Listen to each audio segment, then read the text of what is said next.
The restaurant smelled like expensive perfume and desperation. A combination I'd grown used to after 6 months of working at Lumiere. My fingers ached as I balanced 3 plates of seared duck breast, the heat seeping through the cloth napkin I'd wrapped around my wrist.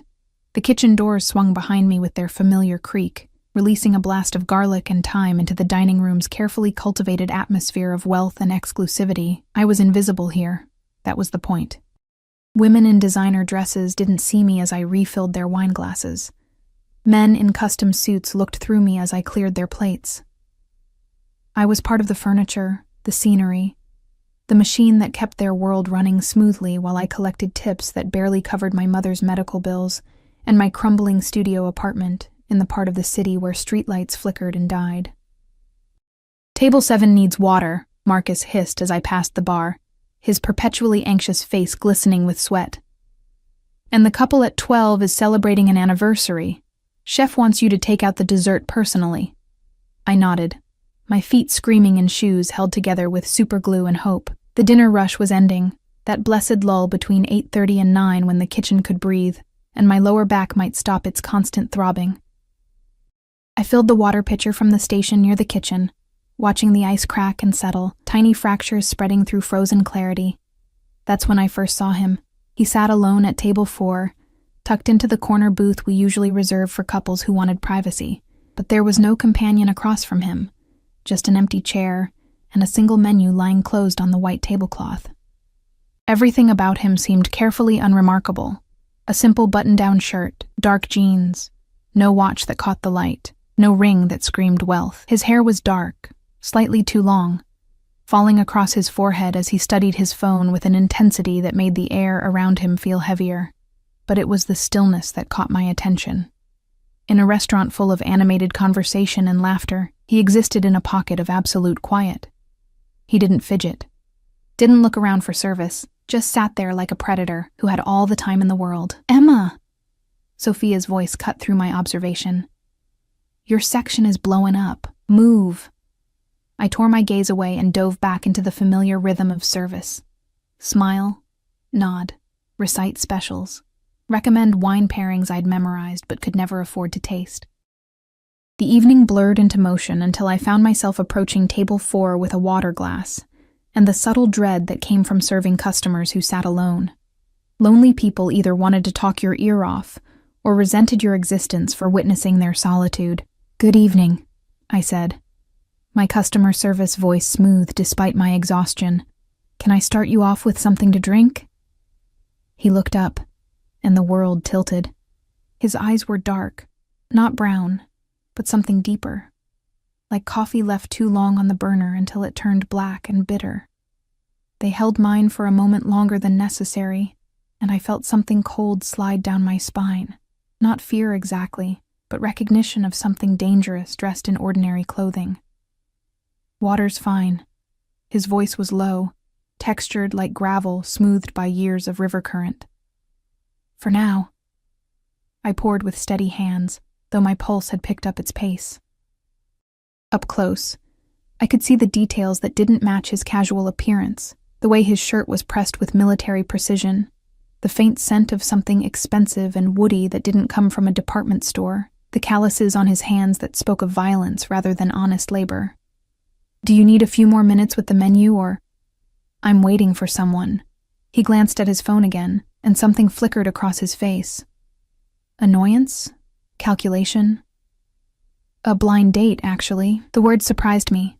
Men who looked like him, like they'd seen things that would make normal people lose sleep, didn't go on blind dates. They didn't need to. "Well, I hope she appreciates Lumiere," I said, falling into the script. "The chef's special tonight is— I'm sure she'll be more interested in what I can afford than what tastes good." The bitterness in his tone made me pause.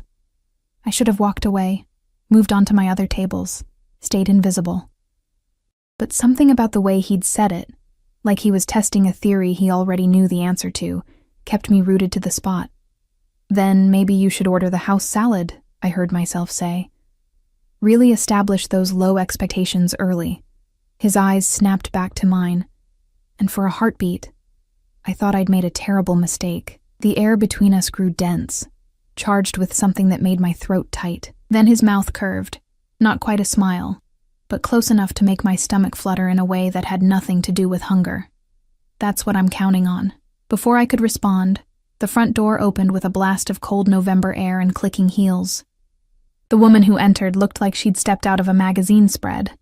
Blonde hair in perfect waves, a red dress that probably cost more than my monthly rent, and confidence that came from never having to check her bank account before buying coffee.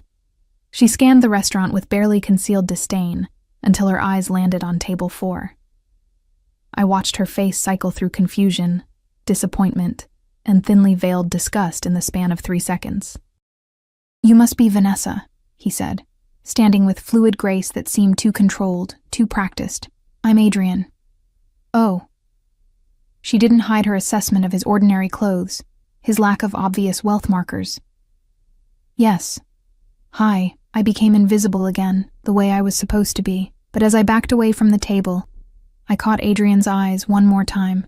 There was something in them now, dark amusement mixed with cold certainty, like he was watching a play he'd written himself, knowing exactly how it would end. "I'll give you a few minutes to look at the menu," I said to neither of them in particular. As I walked away, I could hear Vanessa's voice, high and tight with forced enthusiasm.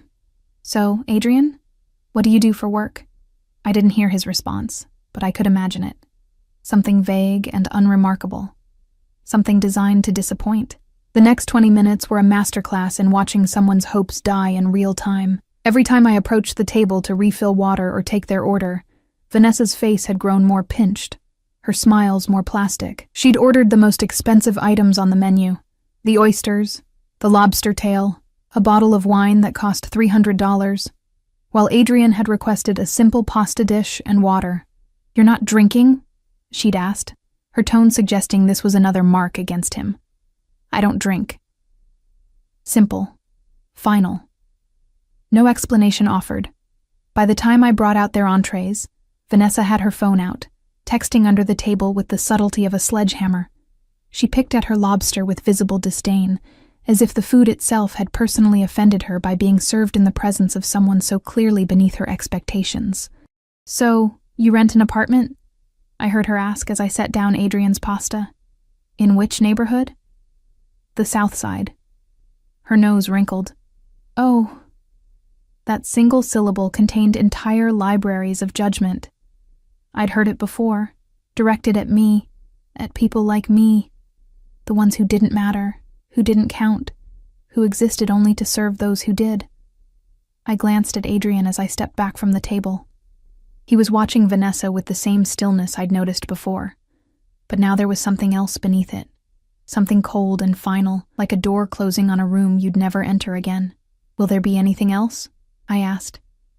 "No," Vanessa said, not looking at me. "Actually, I just remembered I have an early meeting tomorrow. I should go." She stood abruptly, grabbing her designer purse. "It was interesting meeting you, Adrian, but I don't think this is going to work out. You seem like a nice guy, but I'm looking for someone more established, someone with ambition. No offense. None taken." His voice was empty of emotion, carefully neutral. Vanessa didn't even wait for a response. She just turned and walked out, her heels clicking against the hardwood floor like gunshots. The door closed behind her, and the restaurant seemed to exhale. I stood frozen, the water pitcher growing heavy in my hands. Adrian sat perfectly still, his pasta untouched, his hands folded on the table like he was praying, but his eyes weren't closed. They were fixed on the empty chair across from him, and the expression on his face made something in my chest constrict. It wasn't hurt. It was vindication, like he'd proved something to himself that he'd already known was true. "I'm sorry," I said quietly, the words slipping out before I could stop them. "That was cruel." His eyes found mine again, and this time there was no amusement. Just darkness that seemed to pull at something inside me. "People show you who they are," he said. "You just have to give them the right stage." I should have left. Should have cleared Vanessa's barely touched lobster and moved on with my shift. But my feet wouldn't move, and my mouth kept betraying me. "You set her up." It wasn't a question. I gave her an opportunity to be decent. She chose differently. He leaned back in the booth, and for the first time, I noticed the man sitting 3 tables away. He'd been there all night, I realized, nursing a single scotch. His eyes were on Adrian, alert in a way that suggested military training or something worse. The question is, what would you have done? I don't go on blind dates. I tried to keep my voice light, professional. Can't afford the disappointment or the restaurant bill? Something shifted in his expression. His eyes traced my face like he was memorizing details. The exhaustion I couldn't hide, the cheap uniform that had been washed so many times the black had faded to gray, the shoes that were probably older than some of the wine in our cellar. You work hard. I work. I shrugged, uncomfortable under his scrutiny. That's what poor people do. And if someone offered you an easy way out? His voice had changed, become softer but somehow more dangerous. A rich man who could solve all your problems with his credit card? The question felt like a test I hadn't studied for. I thought about my mother's hospital bills, stacked on my kitchen counter like a paper monument to everything I couldn't fix. I thought about the leak in my bathroom ceiling that my landlord refused to repair. I thought about eating ramen for the 4th night in a row because groceries were a luxury I couldn't justify. I'd probably wonder what he wanted in return, I said finally. Nothing's free, especially not salvation. Adrian's mouth curved into that almost smile again, but this time it reached his eyes. Smart girl. Emma. Marcus's voice cracked across the restaurant. Table 12 needs their check. I jumped, suddenly aware that I'd been standing at Adrian's table for far too long. I should go. He waved a hand, dismissing me. I'll take my check too. I processed the bill with shaking hands, my mind still caught on the strange conversation. When I returned to table 4, Adrian was standing, pulling bills from his wallet. Not a credit card. Cash. Hundreds, crisp and new. He handed me enough to cover Vanessa's expensive meal and his simple pasta, plus a tip that made my breath catch. $300. More than I made in a week. I can't accept this. I tried to push the money back, but he'd already stepped away from the table. You gave me an honest answer when you could have lied, he said. That's worth something. It's worth $300? To me? Tonight? Yes. He started toward the door, and the man 3 tables away stood smoothly, following like a shadow. But Adrian paused at the entrance, looking back at me. What's your full name? Emma. I clutched the bills, still warm from his wallet. Emma Chen. Emma Chen. He said it like he was filing it away for later. Thank you for your service. Then he was gone, disappearing into the November night with his silent companion. I stood in the middle of Lumiere, surrounded by the sounds of satisfied customers and clinking silverware, holding more money than I'd held in months. My hands were trembling. I didn't know then that I'd just made the worst and best mistake of my life. Didn't know that honesty, offered to a stranger in an expensive restaurant, would be the thread that unraveled everything I thought I knew about safety, choice, and freedom. All I knew was that Adrian's eyes had seen through me in a way that made me feel exposed and terrified and, God help me, alive for the first time in years. The money was still in my hands when Marcus approached, his eyes wide. Holy shit, Emma. Did that guy really tip you $300? Yeah. My voice sounded distant, like it belonged to someone else. He did. Who was he? I looked at the door where Adrian had vanished, remembering the stillness, the watchful companion, the way he'd tested Vanessa like a scientist conducting an experiment. I have no idea, but I would find out. And when I did, I'd wish I'd never asked. The $300 sat on my kitchen counter for 2 days, still folded exactly as Adrian had handed them to me.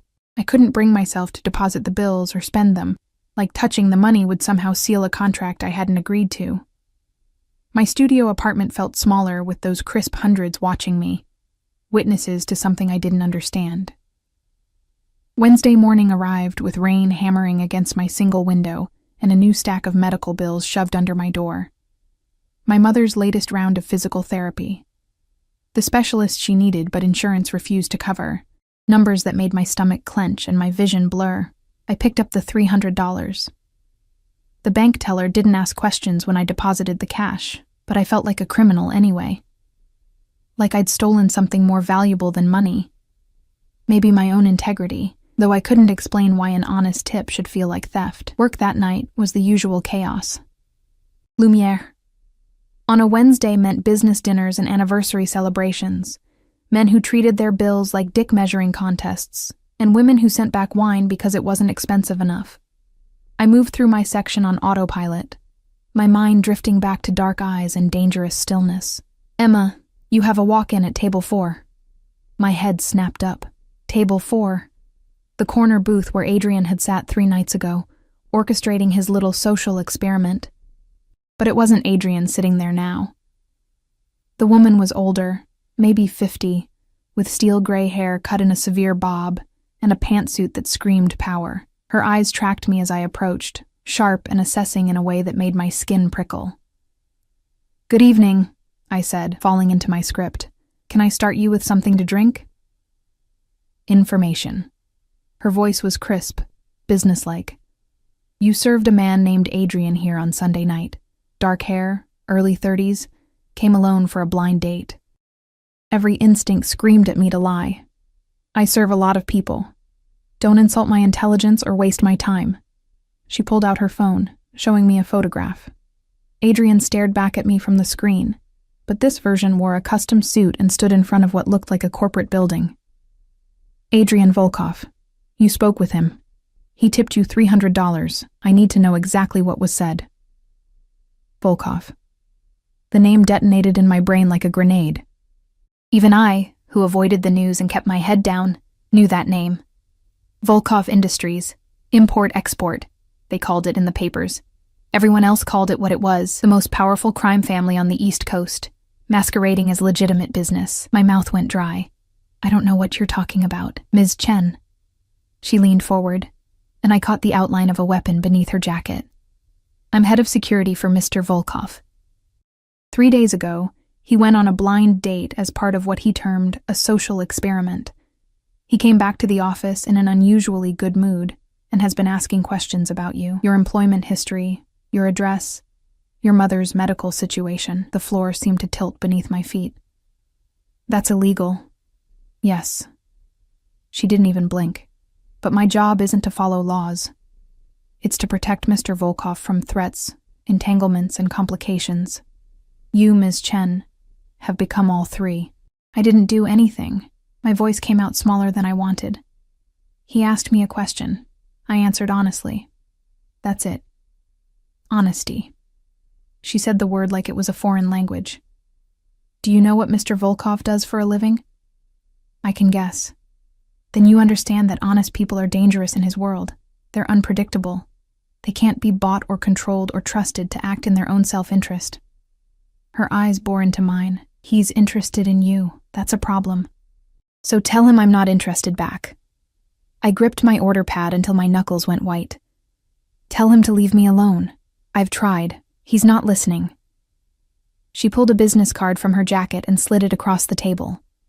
"When he contacts you, and he will, call this number first. I'll do what I can to minimize the damage." "What damage?" "I'm a waitress. I'm nobody." "That's what makes you dangerous." She stood smoothly, leaving $200 bills on the table. "Mr. Volkov doesn't understand people like you.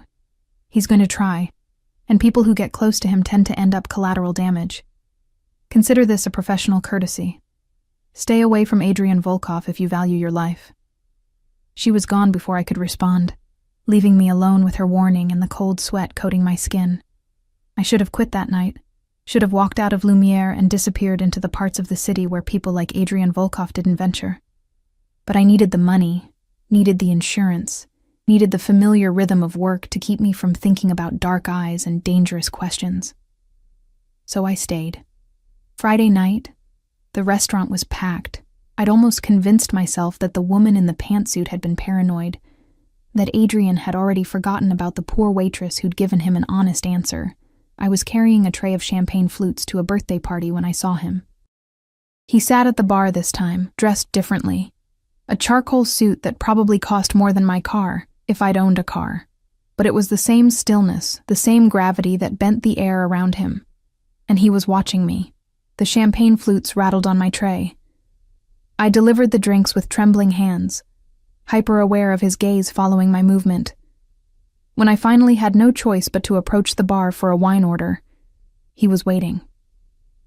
Emma Chen. Not a question. A statement of fact, like he'd been rehearsing my name. Mr. Volkov. I kept my voice neutral, professional. Can I get you something? Answers. He gestured to the empty stool beside him. Sit. I'm working. Marcus gave you a 15-minute break. His eyes flicked to the manager's office. I asked. Of course he had. Men like Adrian Volkov didn't ask for things. They arranged them. I glanced around the restaurant, looking for the security woman, for help, for any excuse to run. But Marcus was nodding at me from across the room, making shooing motions. I sat, my body rigid, maintaining 6 inches of space between us. You've been researching me, I said quietly. That's creepy. I'm thorough. He signaled the bartender, who immediately poured 2 glasses of water without being asked. You have questions. I'll answer them. I don't want answers. I want you to leave me alone. Liar. The word was soft, but absolute. You're terrified, but you're also curious. You've been wondering why I staged that dinner with Vanessa, why I tipped you so much, why I'm here now. He was right, and I hated him for it. Fine. Why? Because you passed a test you didn't know you were taking. He took a sip of water, his movements controlled and precise. Do you know how many people I can trust in my life, Emma? The real number? I don't care about your life. 4. He continued like I hadn't spoken. 4 people out of thousands of employees, associates, and contacts. 4 people who won't sell me out for the right price or betray me when it's convenient. I've spent the last 15 years building an empire on the assumption that everyone is corruptible. Then you came along. And proved what? That poor people have morals? Congratulations on discovering basic human decency. His mouth twitched. You're angry. Your security chief threatened me at my workplace. She said being around you makes people collateral damage. So yeah, I'm fucking angry. The profanity slipped out, unprofessional, but I was beyond caring. I don't want to be part of whatever experiment you're running. I want to work, pay my bills, and survive. That's it. What if I could make surviving easier? There it was. The offer I'd known was coming since the moment he'd sat down. The trap dressed as salvation. I'm not sleeping with you for money. I'm not asking you to. He turned on the stool to face me fully, and the intensity in his eyes made my breath catch. I'm asking you to marry me. The restaurant sounds faded to white noise. Somewhere, glass shattered. Someone laughed. But all I could hear was the rushing of blood in my ears and the impossible words hanging between us. You're insane. I'm practical. He pulled out his phone, showing me what looked like a legal document. I need a wife. Not for love or companionship or any of the usual reasons. I need someone I can trust not to betray me, who won't be blinded by money or status, who can be themselves in a world full of people wearing masks. You don't know me. I stood up, needing distance. You spoke to me for 10 minutes. I know you work 60-hour weeks to pay for your mother's medical care. I know you've been rejected for 3 different loans to cover her surgery. I know you eat 1 meal a day so you can send her the rest of your paycheck. I know you're drowning, Emma, and you're too proud to ask for help. He stood too, and suddenly he was too close. His presence overwhelming. I'm offering you a life raft. In exchange for what? Your presence. Your honesty. Your willingness to stand beside me at events and functions where I need someone who won't try to poison my drink or sell information to my enemies. His voice dropped lower, intimate, despite the public setting. I'll pay for your mother's surgery, every medical bill, every treatment, every specialist. I'll set up a trust that ensures she's cared for regardless of what happens to me. You'll have your own bank account, your own money, complete financial independence. All you have to do is wear a ring and pretend to love me in public. It was too much. Too fast. Too impossible. And in private? In private, you live your life. I'll live mine. We'll coexist in the same space without obligation or expectation. He reached into his jacket and pulled out a small box. Not a ring box. Something else. But I need your answer now. My enemies are circling, and I need to project stability. A wife sends a message that I'm settled, thinking long-term, not worth challenging. So I'm a prop. You're a solution. He opened the box, revealing a phone. This is a secure line. If you say yes, you take it. If you say no, you walk away, and I'll have $250,000 deposited in your account by morning as compensation for the inconvenience. $250,000 for saying no, for walking away from the most insane proposal I'd ever heard. I thought about my mother, withering in that care facility because I couldn't afford the surgery that might give her mobility back. I thought about the debt collectors who called at 3 a.m, threatening legal action. I thought about the exhaustion that had become my constant companion, the way hope had turned into something I couldn't afford to feel. And I thought about Adrian's eyes, dark and dangerous, and somehow seeing me when the rest of the world looked through me like I was invisible. This is crazy. Yes. He didn't argue. You could have anyone.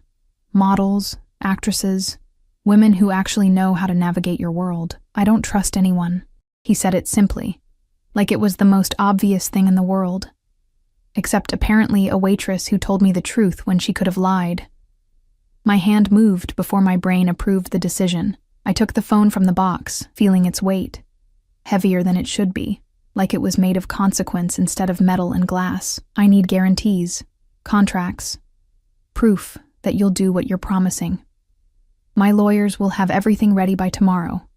Something flickered across his face. Relief, maybe, or satisfaction. We'll marry by the end of the week. Jesus Christ, I laughed, high and slightly hysterical. This is actually happening. Emma. He caught my wrist, not roughly, but firmly enough that I couldn't pull away. His skin was warm, his grip controlled. You need to understand what you're agreeing to. My world is violent. I have enemies who would hurt you to hurt me. I have allies who would betray me for the right price. Being my wife, even in name only, puts a target on your back. The security woman already explained that. Good. Then you know what you're walking into. He released my wrist but didn't step back. One more thing. The marriage stays secret for now. To everyone outside my inner circle, you're still just Emma Chen, waitress. Until the wedding, we keep this quiet. Why? Because I need to control the narrative. Need to make sure my enemies don't have time to use you against me before you're protected by my name.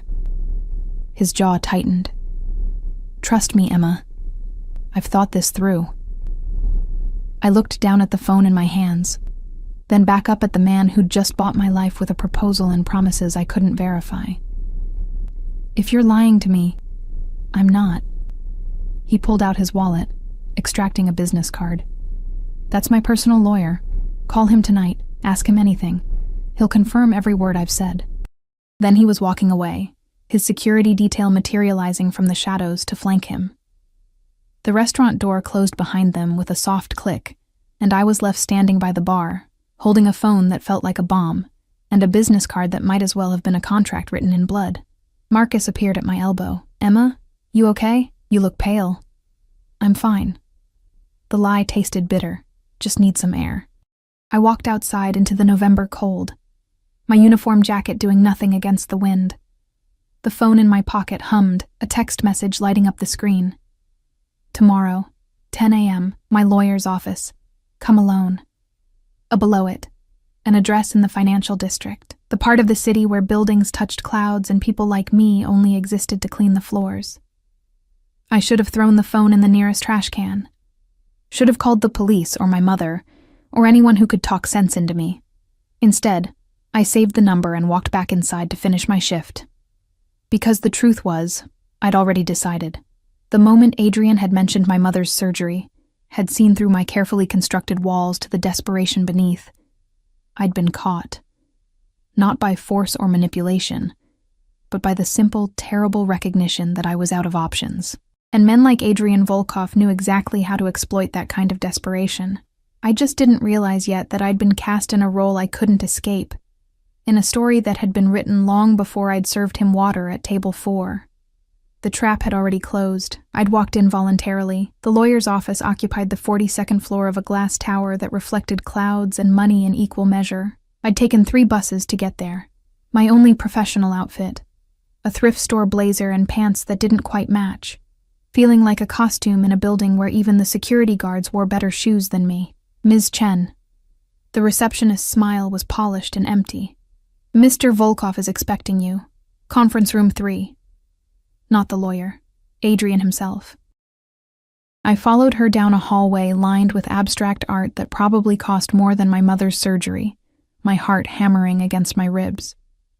The conference room door was solid mahogany, heavy enough to muffle sound, thick enough to keep secrets. Adrian stood by the window, silhouetted against the morning sun. He'd shed his jacket, his white shirt crisp and tailored to emphasize shoulders that suggested he did more than sit behind a desk. When he turned, I saw the exhaustion in his eyes, like he hadn't slept since our conversation. You came. Relief colored his voice. You didn't give me much choice. There's always a choice, Emma. He gestured to the table where documents were spread like a paper minefield. Sit, read, ask questions. I sat because my legs were shaking. The contracts were dense with legal language, but the basics were clear enough. Marriage for 3 years, renewable if both parties agreed. Complete financial independence. My own accounts, my own credit cards, no oversight or control from Adrian. My mother's medical care fully covered, plus a monthly stipend of $20,000 for my personal expenses. $20,000. Every month. For 3 years. The numbers made my vision swim. This clause. I pointed to Section 7. It says I can't discuss the nature of our arrangement with anyone outside the approved circle. What if I need help? What if something goes wrong? My lawyer and my head of security are both approved contacts.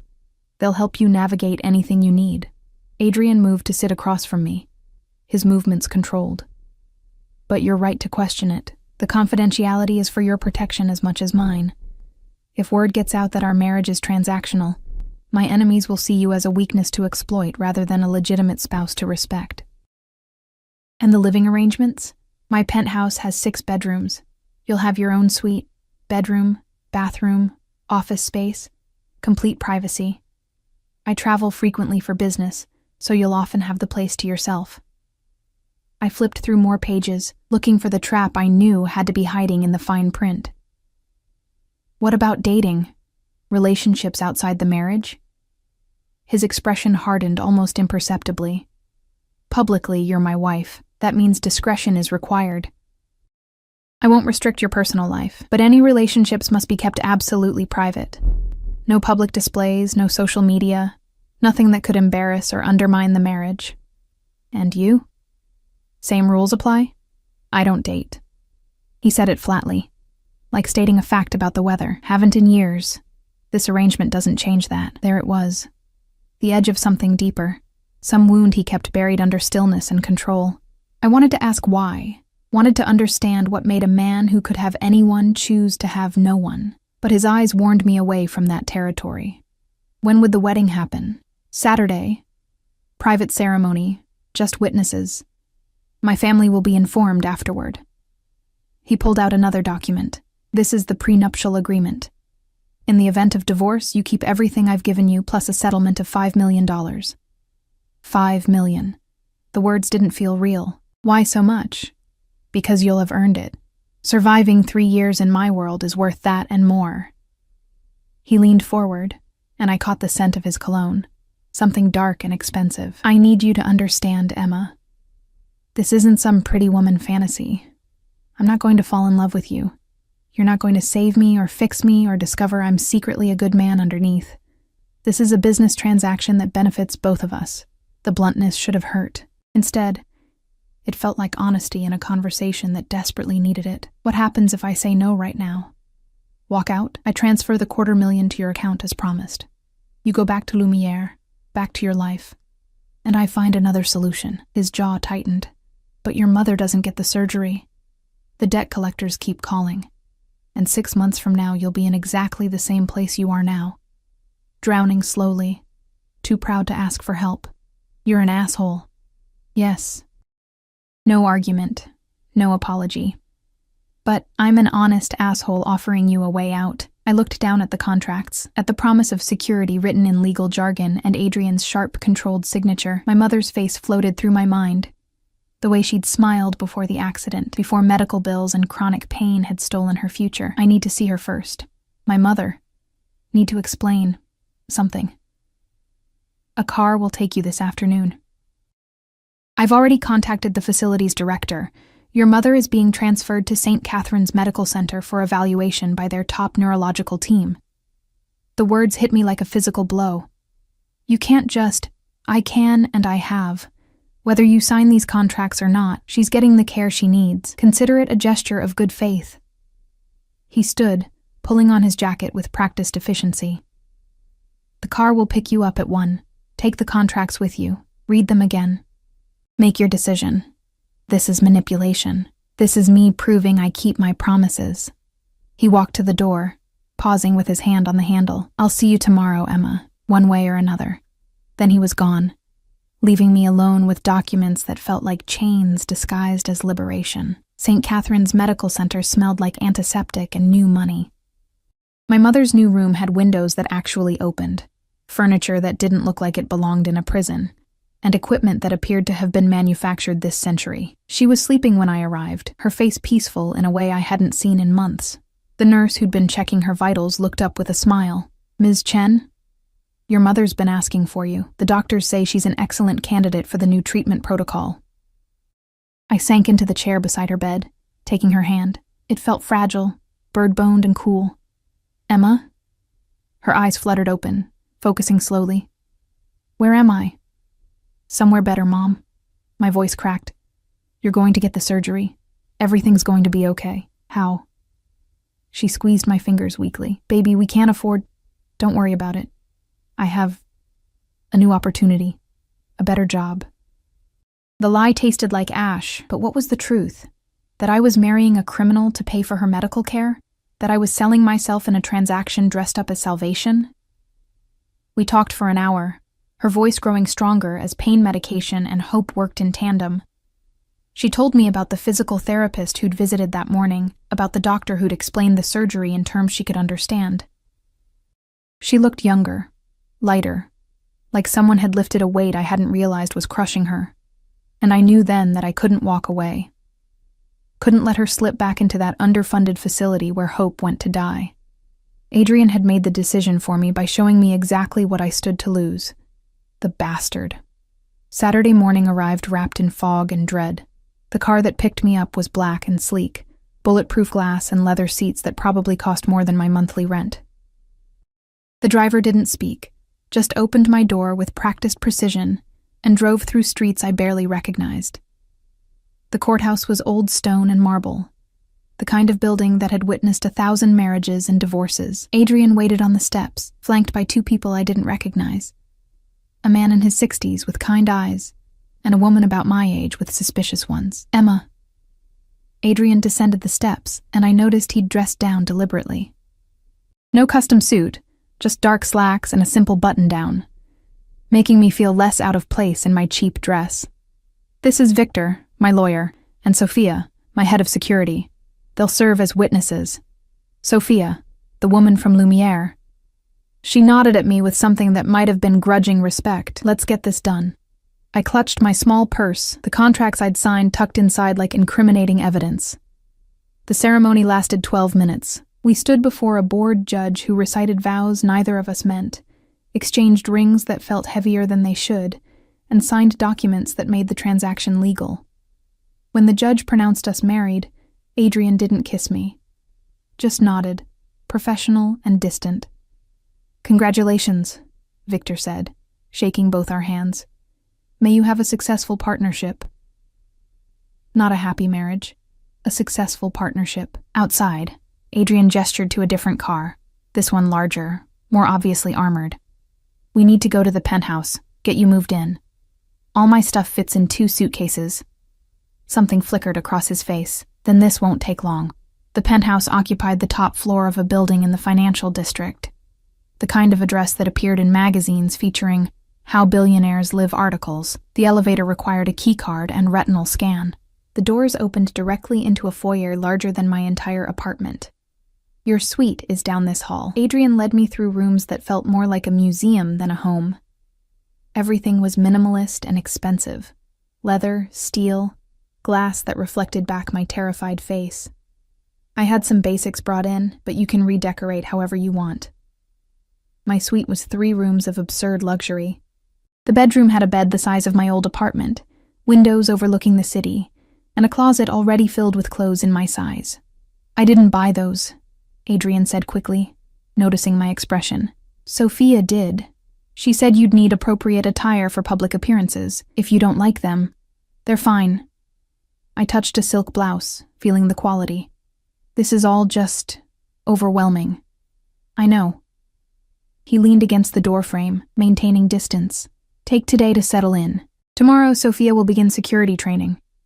Security training? How to spot threats, how to move through crowds safely, what to do if someone tries to grab you. His voice went cold. Being my wife makes you a target, Emma. I need you prepared.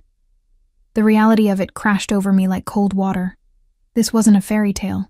It was survival training for a war I hadn't known I was enlisting in. Adrian. I turned to face him fully. Why me? Really?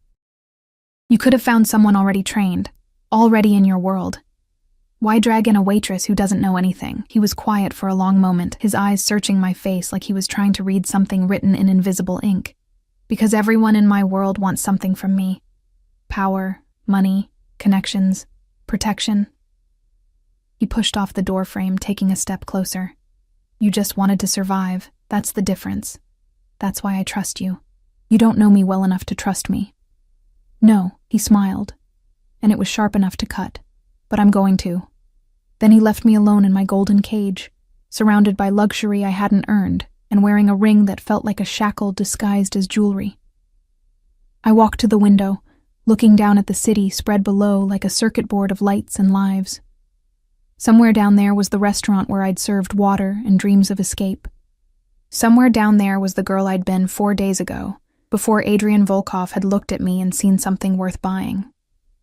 I touched the ring on my finger, platinum and diamonds, understated but unmistakably expensive. Mrs. Volkov. The name felt like a lie I'd have to learn to tell convincingly. The first week of marriage felt like living in a luxury hotel, where I was both guest and prisoner. Adrian disappeared for long stretches. Business, he said, though the way Sophia's jaw tightened suggested the business involved more than boardrooms and contracts. I spent my days learning how to exist in his world, memorizing the layout of the penthouse, trying not to break anything that cost more than my life. Sophia arrived every morning at 8 sharp, armed with lessons I never wanted to learn. Someone grabs your arm in a crowd, she said, demonstrating with efficient brutality. You twist like this, drop your weight, and run. Don't fight, don't be a hero. Just survive and get to security. We practiced in the penthouse gym, another room of glass and steel that overlooked the city like a throne room. She taught me how to spot surveillance, how to identify exits, how to recognize the subtle signs that something was wrong. Her methods were clinical, professional, but underneath I sensed something protective. You think I'm paranoid? She said during our 4th session, reading my expression. I think this is insane. I wiped sweat from my forehead. I'm a waitress pretending to be a mob wife. Nobody's going to care about me. Adrian cares about you. That makes you valuable. She handed me a water bottle. 3 months ago, a rival family kidnapped the girlfriend of one of our associates. They sent her back in pieces to make a point. The water turned to acid in my stomach. Jesus Christ. This is the world you married into. Adrian's trying to protect you by keeping the marriage quiet. But eventually people will find out.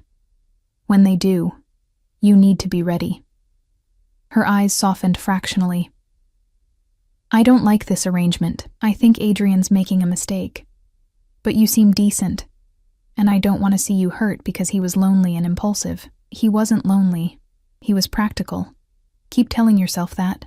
She moved to the door, then paused.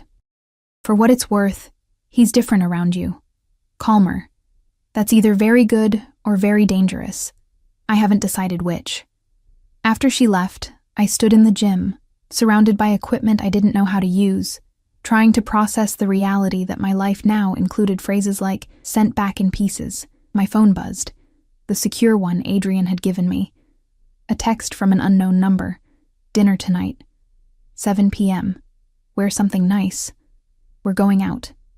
A going out, as in public, as in the debut of Mrs. Volkov, even if nobody knew that's who I was. I spent 2 hours agonizing over the clothes Sophia had provided, finally settling on a simple black dress that didn't scream, "trying too hard." The woman who looked back at me from the mirror was a stranger, polished and elegant, wearing confidence like borrowed clothing. Adrian appeared at 6:50, dressed in a suit that probably cost more than a car. But it was the way he looked at me that made my breath catch, a long, assessing gaze that traveled from my face to my shoes and back again. "You look terrified." "I am terrified." I grabbed my purse, a designer thing Sophia had insisted was necessary. "Where are we going?" "Valentino's.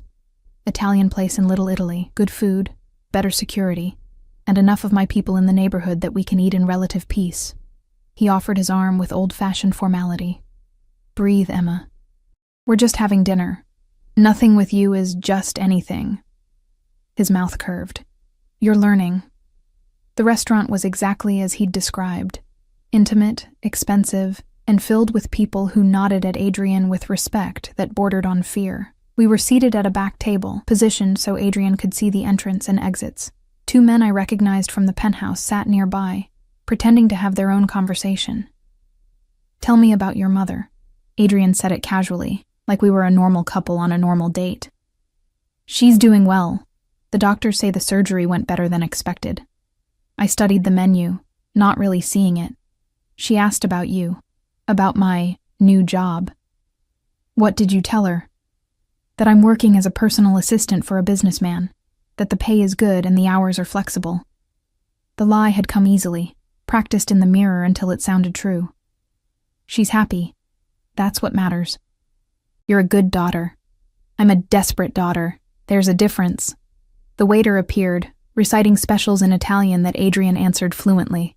After we ordered, he leaned back, studying me with that unnerving intensity. "You hate this. Being here. Playing this role. I'm grateful for what you've done for my mother." I chose my words carefully, but yes, I hate pretending to be something I'm not. "What do you think you're pretending to be?" "Someone who belongs in your world. Someone who knows which fork to use and how to make small talk with criminals dressed as businessmen." I took a sip of water. "I wait tables, Adrian. This time last month I was eating ramen and wondering if I could afford bus fare. And now you have $20,000 deposited in your account every month. So what's the problem?" The question sparked something hot in my chest. "The problem is that none of this is real. The marriage, the money, this dinner. It's all theater. And I'm a terrible actress." "Then stop acting." He leaned forward, voice dropping. "You want to know why I chose you? It wasn't because I thought you'd play the role perfectly. It was because you're incapable of being anyone but yourself. That's what I need, Emma. Someone real in a world of liars. You barely know me.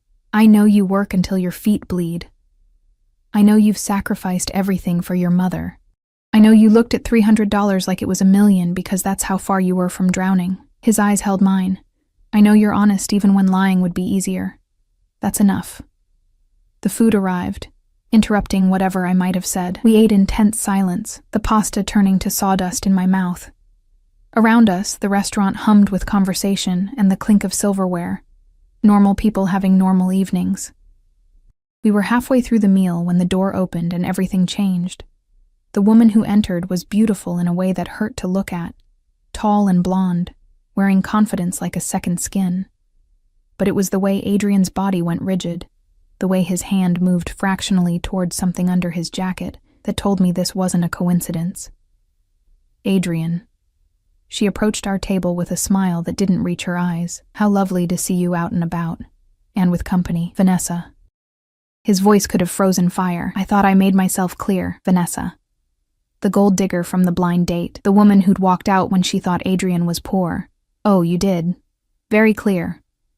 Her gaze slid to me, assessing and dismissive in equal measure. But then I heard the most interesting rumor. Something about you getting married to a waitress of all things. I had to see if it was true. My stomach dropped. She knew. Somehow she knew. I don't know what you're talking about. Adrian's tone was casual, but his shoulders were tight. This is Emma, a business associate. Really? Vanessa pulled out her phone, showing us a photograph. It was from the courthouse, grainy and taken from a distance, but unmistakably Adrian and me exchanging rings. Because this looks remarkably like a wedding to me. The restaurant had gone quiet. People were watching now, sensing drama the way predators sense blood. Where did you get that? Adrian's voice dropped to something dangerous. A friend of a friend. Apparently you're not as careful as you think you are. She tucked the phone away, triumphant. Does anyone else know? Your family? Your rivals? Or is this little secret just between us? Adrian stood slowly, and I realized I was seeing something new.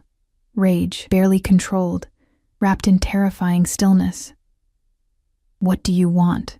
Oh, Adrian, I just want what I've always wanted. She smiled. I want you to know that you made a mistake, that I'm the one who got away, and that no amount of money or power can buy what we could have had. We had nothing. You made that clear. I made a mistake. For the first time, something genuine flickered across her face. I was young and stupid and focused on the wrong things, but you're still punishing me for it. Marrying some nobody to prove a point. Emma isn't nobody. The words came out sharp, protective. And I didn't marry her to prove anything to you. Then why? Vanessa's voice rose. Why her? What does she have that I don't? A soul. Adrian threw down cash, way more than necessary, and grabbed my hand. We're leaving. He pulled me toward the door, his security materializing to flank us. But Vanessa's voice followed, cutting through the restaurant's shocked silence. This isn't over, Adrian. Everyone's going to know. Your family, your enemies, everyone. And when they do, they're going to come for her. Your pretty little waitress won't last a month in your world. The night air hit me like a slap. Adrian's hand was still wrapped around mine, his grip just short of painful. The car was already waiting, Sophia at the wheel with an expression that promised violence. Get in, Adrian said tersely. I climbed into the back seat, my mind racing. The marriage was supposed to be secret. That was the whole point. Keep me safe until Adrian could control the narrative. But Vanessa had destroyed that plan with a single photograph. Adrian slid in beside me, pulling out his phone. Victor. We have a problem. Vanessa Chen has proof of the marriage, and she's threatening to leak it. Yes, the same Vanessa. I don't give a fuck how she found out. Fix it. He hung up, his jaw clenched so tight, I could see the muscle jumping. I'm sorry, I said quietly. This is my fault. How is this your fault? I'm the one who suggested you order house salad. I engaged with you that night instead of staying professional. If I'd just... Emma. He turned to face me, and his eyes were blazing. This is not your fault. Vanessa is bitter and vindictive, and she's trying to hurt me by exposing you. That's on her, not you. But she's right. Your family doesn't know. Your enemies don't know. When they find out, then we make the announcement ourselves, on our terms, not hers. He took a breath, visibly forcing himself to calm. Tomorrow we're having dinner with my family. You're going to meet my father, my uncle, and my cousin, and you're going to be introduced as my wife. Terror clawed up my throat. Adrian, I'm not ready. Neither am I. He reached out, cupping my face with surprising gentleness. But ready or not, the secret's out. Now we deal with the consequences. His thumb brushed my cheek, and I realized I was shaking, not from fear exactly, but from the overwhelming reality that my life had just been thrown into the public arena. What if they hate me? They will. He said it matter-of-factly. My father will think you're a gold digger. My uncle will think you're a spy. My cousin will probably try to bribe you to leave. But you're going to hold your head up and remember that you're my wife. That gives you power they have to respect. I don't feel powerful. I feel like a target. Good. His hand dropped away. Fear will keep you alert. Just remember, you're not alone in this anymore. Whatever happens, I protect what's mine. The possessiveness in his tone should have been alarming. Instead, it felt like the first solid ground I'd found since Vanessa had walked into that restaurant. Sophia pulled up to the penthouse, and we rode the elevator in silence. When we reached the foyer, Adrian finally spoke again. Get some rest. Tomorrow's going to be difficult. Adrian. I caught his arm before he could disappear. Thank you for defending me back there. Something softened in his expression. You're my wife, Emma. Even if it started as a transaction, you're under my protection now. That means something. He left me standing in the foyer, my hand still tingling from where he'd held it. My mind spinning with the realization that somewhere between signing contracts and sharing dinner, the lines had started to blur. This was supposed to be business, but the way Adrian had looked at Vanessa, with cold fury and protective rage, suggested business had become dangerously personal. The Volkov family estate sat 40 minutes outside the city, hidden behind gates that could stop a tank and surrounded by woods that probably concealed more security than guards at Fort Knox. Sophia drove in tense silence, occasionally glancing at me in the rearview mirror like she was calculating my odds of survival. Don't show fear, she said as we approached the mansion. Adrian's father respects strength. His uncle respects cunning.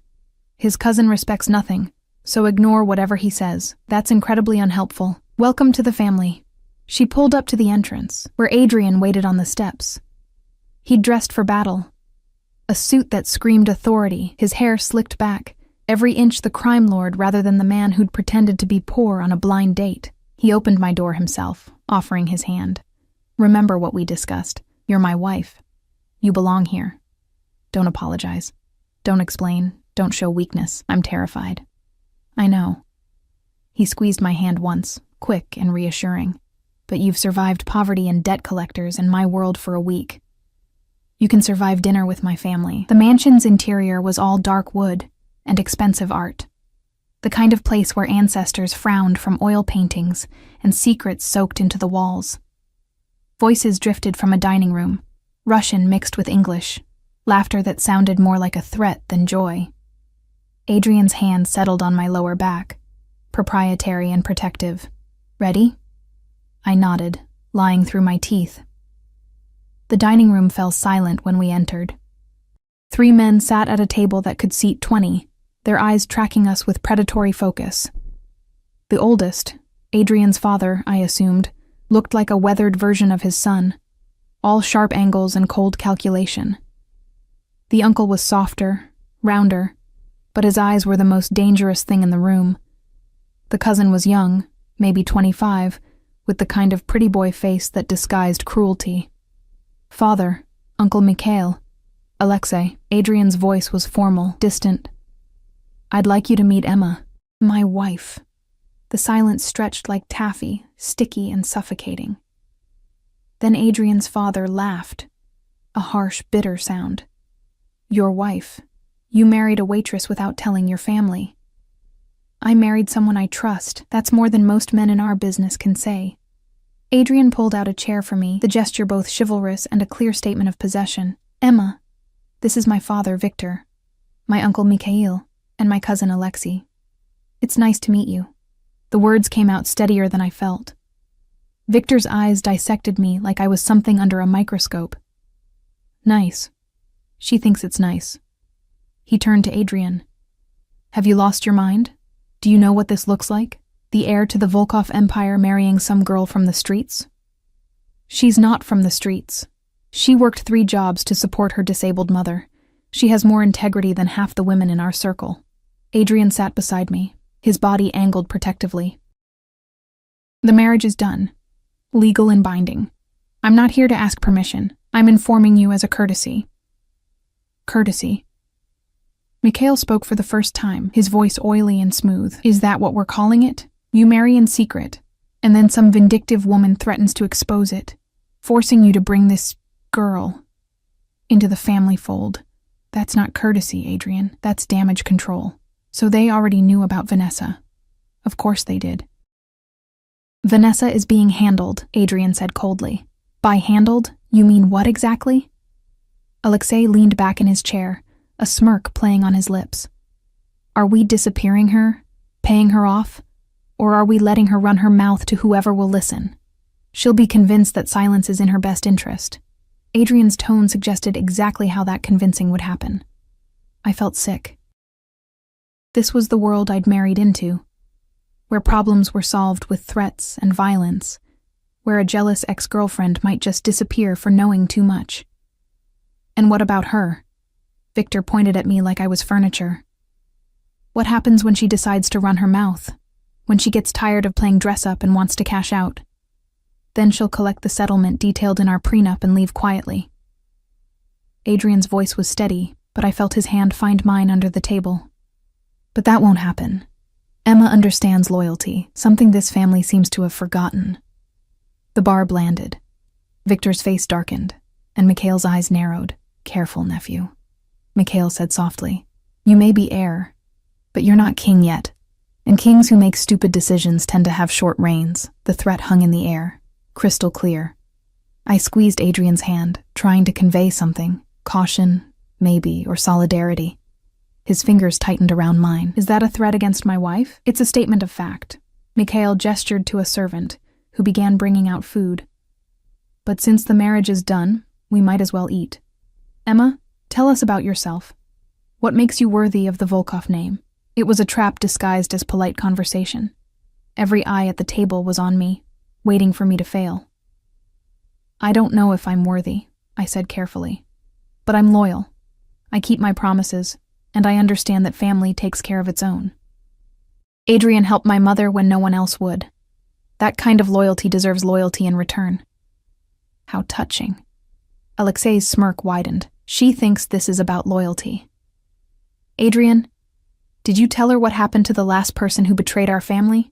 Alexei. The warning in Adrian's voice could have cut glass. What? She should know. Marco was Uncle Mikhail's most trusted lieutenant. 20 years of service. Then we found out he was skimming money, thinking he was clever enough to get away with it. Alexei leaned forward, his eyes on me. They found pieces of him scattered across 3 states. Took his family 6 months to bury him. My stomach lurched. Adrian's hand was crushing mine now, but I forced myself to hold Alexei's gaze. Then it's a good thing I'm not stupid enough to betray the people who've helped me. Victor laughed again, but this time it sounded almost approving. She has spine. I'll give her that. He raised his glass. To Adrian's new wife, may she be smarter than she looks. The dinner that followed was a careful dance of veiled insults and political maneuvering. They tested me with questions about my background, my intentions, my understanding of their business. I deflected when I could, answered honestly when I couldn't, and tried not to think about body parts scattered across 3 states.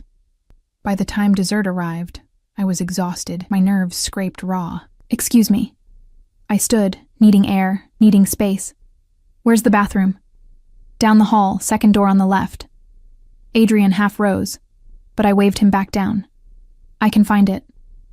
The hallway was a relief, quiet and empty, free from eyes that saw me as either threat or prey. I found the bathroom and locked myself inside, bracing against the sink and trying to remember how to breathe. This was my life now. Dinners with criminals, threats disguised as conversation. The constant awareness that one wrong word could get someone killed. When I finally emerged, Alexei was waiting in the hallway, leaning against the wall with studied casualness. So, he blocked my path. How much? Excuse me? How much to walk away? Name your price. I'll have it transferred tonight. His eyes traveled over me with open disdain. You're pretty enough, I suppose, but you're not Adrian's type. This whole thing is obviously some kind of scheme. So let's skip the pretense and get to the number. Anger sparked in my chest, hot and clarifying. I'm not for sale. Everyone's for sale. It's just a question of price. He stepped closer, invading my space. 5 million? 10? Tell me what it takes to make you disappear. It takes nothing, because I'm not going anywhere.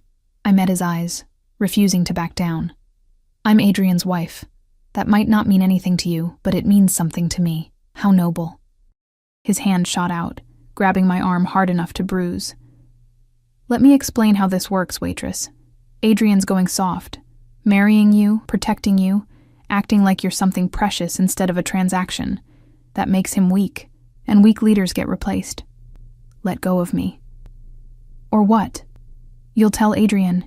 He's so busy defending your honor he's forgotten that sentiment is dangerous in our world. His grip tightened. You're a liability, and liabilities get eliminated. I said let go. I twisted, using the move Sophia had taught me, and felt satisfaction when Alexei stumbled back. But the satisfaction died when I saw his expression, rage mixed with something darker, more violent. His hand moved toward his jacket, toward what I knew was a weapon, and time seemed to slow. Then Adrian was there. I hadn't heard him approach, hadn't seen him move, but suddenly he was between us. His hand wrapped around Alexei's wrist with enough force to make his cousin gasp. You touched her. Adrian's voice was arctic. You threatened her. You were just what? Testing her? Trying to prove a point? Adrian twisted Alexei's arm, forcing him to his knees. She's my wife. That means she's untouchable. You don't speak to her. You don't look at her. And you sure as hell don't put your hands on her. Adrian, you're making a mistake. The only mistake is thinking my family has any say in who I marry or how I protect her. He released Alexei with a shove that sent him sprawling. Get out. You're not welcome in my home or my life until you learn respect. Alexei scrambled up, his face twisted with humiliation and fury. He looked at me once, a glance full of promise that this wasn't over, then disappeared down the hallway. Adrian turned to me, his hands gentle as they cupped my face. Are you hurt? No, just scared. I was shaking, adrenaline and shock making my words tremble. He said you're going soft, that I'm making you weak. He's wrong. Adrian's thumbs brushed my cheeks. You're not making me weak. You're making me remember why any of this matters. I don't understand. I've spent 15 years building an empire on fear and violence, surrounding myself with people who'd betray me for the right price, never trusting, never letting anyone close. His eyes searched mine. Then you came along with your honesty and your stubbornness and your complete inability to be anything but yourself. And for the first time in my life, I have something worth protecting, beyond just power and money. The words hung between us, dangerous and impossibly honest. Adrian, this was supposed to be a transaction, I know. He leaned his forehead against mine. But somewhere between the courthouse and tonight, it stopped being just business for me. I can't tell you when it happened. Maybe when Vanessa tried to humiliate you and you held your ground. Maybe when you stood up to my family without flinching. Or maybe it was that first night, when you told me the truth instead of what I wanted to hear. My heart was hammering so hard I thought it might break through my ribs. What are you saying? I'm saying this marriage might have started as convenience, but I'll be damned if I let it stay that way. His hand slid down to my shoulders, steadying and possessive. I'm saying that you're mine, Emma. Not because I bought you, or because we signed contracts, but because I choose you, and I need to know if you can choose me back, knowing everything you know about my world. It was the worst possible time for this conversation. We were standing in his family's mansion, surrounded by people who wanted me gone, after his cousin had just threatened my life. But looking into Adrian's eyes, dark and dangerous and somehow vulnerable, I realized the answer had been building since the moment he'd defended me at that dinner table. I choose you. The words felt like jumping off a cliff. Not the money or the security or the protection. You. The man who staged a blind date to prove people are shallow, then married a waitress because she told him the truth. The man who's terrifying and gentle in equal measure. I choose you, Adrian Volkov. He kissed me then, not soft or questioning, but claiming. His mouth was demanding, tasting like wine and possession, and I kissed him back with equal fervor. Everything that had been simmering between us since that first night exploded into something that felt inevitable, like we'd been heading toward this moment through every careful word and loaded glance. When we finally pulled apart, both breathing hard, his eyes were blazing. We're leaving. Now. He took my hand and pulled me back toward the dining room, where his father and uncle still sat over drinks. Victor looked up, his expression knowing. Handled the situation, I see. Alexei crossed a line. He's not welcome until he apologizes to Emma. Adrian's tone brooked no argument. And I'm making this clear to everyone. Emma is my wife in every sense of the word. Anyone who threatens her, insults her, or tries to buy her off answers to me personally. Mikhail studied us with calculating eyes. You're serious about her, completely. Then I suppose we'll have to accept it. Victor stood, moving toward us with the fluid grace of a predator. He stopped in front of me, his eyes doing that dissecting thing again. You're braver than I thought, girl. Stupider too for choosing this life. But if Adrian trusts you, I'll respect that. For now. It wasn't approval, but it wasn't outright hostility either. I'd take it. Sophia drove us home in charged silence. Adrian kept my hand clasped in his thumb tracing circles on my palm that sent sparks up my arm. When we reached the penthouse, he pulled me close in the elevator, his body radiating heat and tension. Emma. My name was a rough whisper against my hair. Tell me this is what you want, not because you owe me or because you're grateful. Tell me you want this. I looked up at him, at the man who'd become so much more than a transaction. I want this. I want you.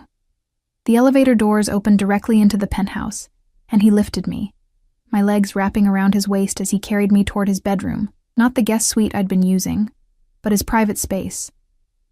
The door closed behind us with a decisive click.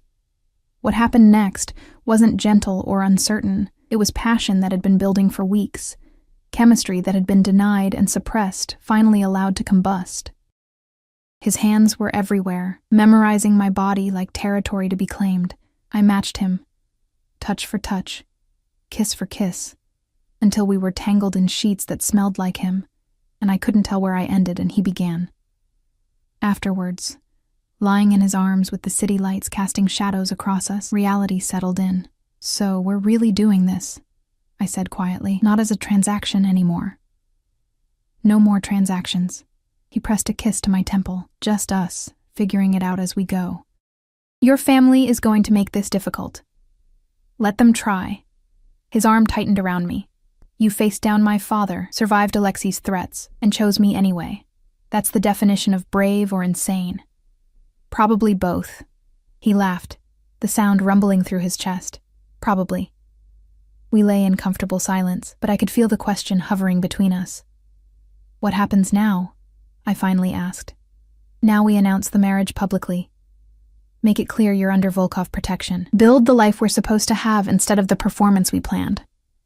He shifted to look at me, his expression serious. It won't be easy. There will be more threats, more tests, more nights when you question whether this was worth it. And on those nights, I'll remind you why you chose me, and you'll remind me why I chose you. His fingers traced my jaw. We'll be honest with each other, even when it's hard. Especially when it's hard, okay? I leaned into his touch. Then tell me something honest right now.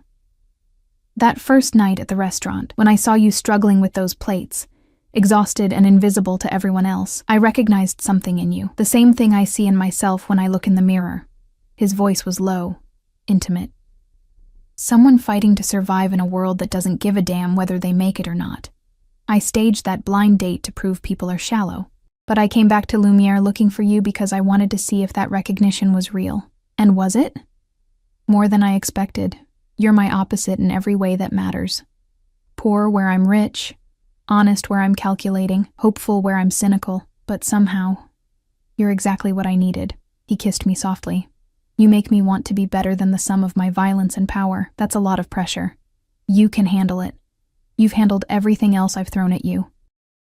I wanted to argue, to point out all the ways I was still terrified and uncertain, but exhaustion was pulling at me. The emotional weight of the evening finally catching up. Adrian felt it, pulling me closer and arranging the blankets around us. Sleep, he murmured. Tomorrow we deal with the rest of the world.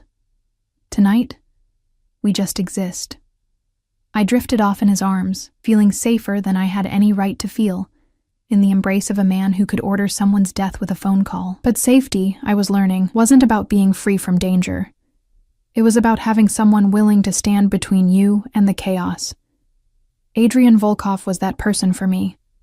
And somehow, despite the insanity and the threats and the impossible circumstances, I'd become that person for him. The marriage that started as a transaction had transformed into something neither of us had planned for, something real, messy, and dangerously hopeful. 3 months later, standing beside Adrian at a charity gala while photographers captured us together, I caught my reflection in a mirror. Mrs. Emma Volkov stared back. No longer invisible, no longer drowning, no longer alone. Adrian's hand found mine, our rings catching the light. "Regrets," he whispered. I looked up at the man who'd changed my life by offering me an impossible choice, the man who'd proven that sometimes the most dangerous gambles lead to the most unexpected happiness. Not a single one. His answering smile was private, genuine, meant only for me, and in that moment, surrounded by the glittering chaos of his world, I knew I'd made the right choice. Sometimes salvation comes from the most unexpected places. Mine came from a crime lord pretending to be poor, and a waitress brave enough to tell him the truth.